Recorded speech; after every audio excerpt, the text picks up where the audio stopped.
What's up, Smashers? I'm Zach. And I'm Aposl, and we're here with Video Game Bootcamp. And this is the weekly Smash 4 update, episode 7. The weekly Smash 4 update. So last week we didn't give you guys an update because it was the holiday season. You figured you guys probably didn't want to watch anyway, but we hope you guys had a good holiday, and we've got a 2-week update coming for you this time with a lot of cool content. That's right, we're going to start with recapping the first week that we missed with all the Rosalina hype, and then we'll move into the Zelda stuff. Yeah. So stay tuned. On Monday, we got a shot of Pit and Villager on Mega Man's Dr. Wily stage, with the Yellow Devil lurking in the background. Now, we already talked about this on a previous episode, so if you guys want to check that out, just click right there. I'm going to leave a link for you. You're welcome. But basically, the Yellow Devil's going to come in like a stage hazard, and he's going to wreak havoc across the stage, rebuilding himself from left to right. We already talked about how this might affect viability and competitive play, but why am I still telling you to click? Like, click it. We already said all this. Go ahead and click. Tuesday, it's time to get loose with the caboose. Here we have the train stage. And what do we have here? We have a changing train car. Basically, this car can change during the stage and even detach from the main train and move into the blast zone. So be careful or you might end up like the Linebeck Trading Company.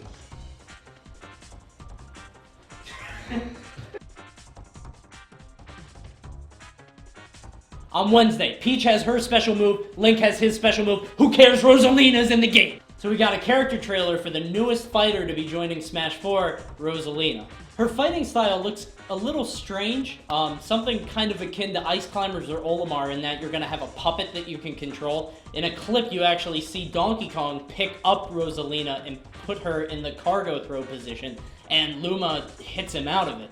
I think the best comparison to be made would be comparing her to something like Carl Clover from the BlazBlue series, and that she's going to be controlling a puppet, but she's going to be the one that's taking damage and ultimately getting knocked out.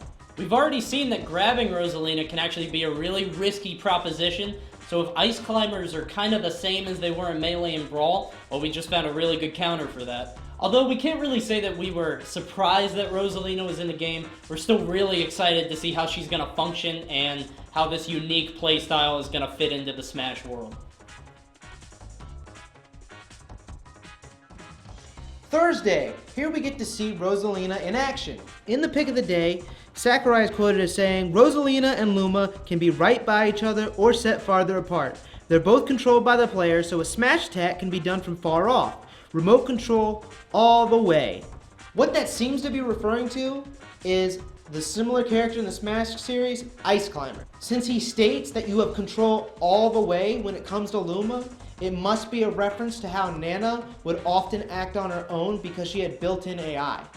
This is definitely an improvement on the concept of a puppet character in the Smash series because it will allow for a lot more player control and a lot better setups for pressure. The only weaker side I think there is to this character is I don't think Luma can grab, so the chain grab setups won't be a viable option for this character, but the pressure setups are going to be insane. This, with the fact that Marth's Shield Breaker has been buffed, seems that this game is not going to be defensive, but very offensive, which means it's going to be a lot faster paced and a lot more fun to watch. On Friday, we got a closer look at the Luma that Rosalina is going to have with her, and Sakurai says here it's turning into a star. As you can see here, the Luma is actually red as opposed to its usual yellow. Sakurai says that Lumas are tough, but they can also be blown away. Luckily, there's an infinite number of them. So what Sakurai confirms here is that the Luma isn't really attached to Rosalina, and if it dies, Rosalina can just pull out another one. This will probably function similar to the way Olimar does in Brawl, how you can just pick one at any time as long as you're on the ground. What might ultimately determine the viability of Rosalina as a competitive pick in the Smash scene might be just how easy it is to get rid of that Luma. If it's really simple and it gets knocked out really quickly, then I can't see her being too high on a tier list. But if it has some resilience to it, and if it's able to stick around and create those high pressure shield setups, she's going to be really scary.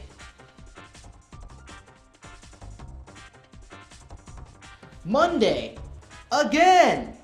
Guess what, guys? Rosalina is tall. No, seriously, she's freakishly tall.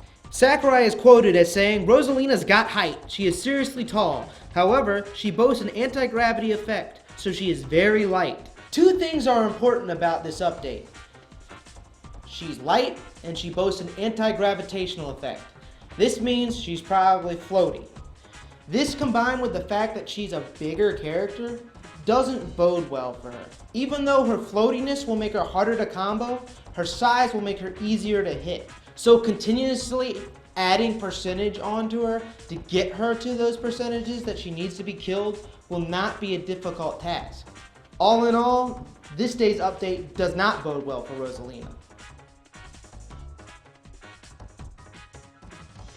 On Tuesday, we got a shot of the brand new 3DS Rainbow Road stage. We had glimpses of this in the Rosalina character trailer, but now it's been confirmed as a real stage. Sakurai says it's a new 3DS stage, meaning it probably won't be in the Wii U version, and that it's going to be a cruise type stage. The Rainbow Road course has been in every Mario Kart game to date, so it's not a surprise that it's going to finally make an appearance in the Smash games. Finally, the most interesting thing about this update to me personally is that it's another cruise type stage. I mean, we've already got the Pilot Wing stage, we have the new Super Mario Bros. Stage, and now we have this one as well. Along with the train stage from Spirit Tracks, it looks like the stage are going to have a lot of dynamics.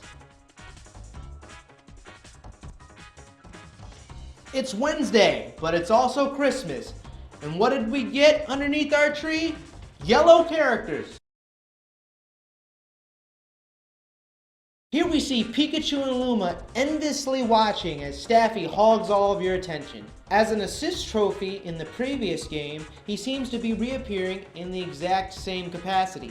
A popular character in Japan, he had one game in America that was released that didn't seem to do too well. Basically, in Brawl, his appearance, all he would do upon appearing is run in a straight line and then spin around. And it wasn't very effective. Hopefully in this game he's picked up a few tricks we haven't seen. And maybe he'll surprise us. Who knows? It's Thursday and we've got a veteran joining the cast once again, Zelda. It's no real surprise that Zelda's going to be in the game. She was a newcomer in Melee, transitioned into Brawl, and now she's definitely going to be in Smash 4. What's interesting though is that while Zelda will definitely be in Smash 4, Sheik may not. Sheik has also been in every Smash game since Melee and has been attached to Zelda's down B transform move, usually as Zelda's better half. This incarnation of Zelda is going to be based on Twilight Princess, just like Brawl. Now I know what you're thinking, Sheik may not have been in Twilight Princess, but she was in Brawl. But this shot of Zelda has her doing a pose that's usually associated with Sheik, and was her taunt for Melee, and also made it into Brawl. Now it's just conjecture and speculation, and a lot of people think that Sheik is completely attached to Zelda, but I think it'd be kind of interesting if they took it in a different direction. It's probably nothing, just hearsay and rumors, but if it is the case, it's going to make a lot of dedicated Sheik players really upset. Friday, and as the year winds down, so is Sakurai. He's decided to take a week-long break, and so are we. We look forward to seeing you in 2014. Also, this picture of this stage we've seen a million times. Enjoy!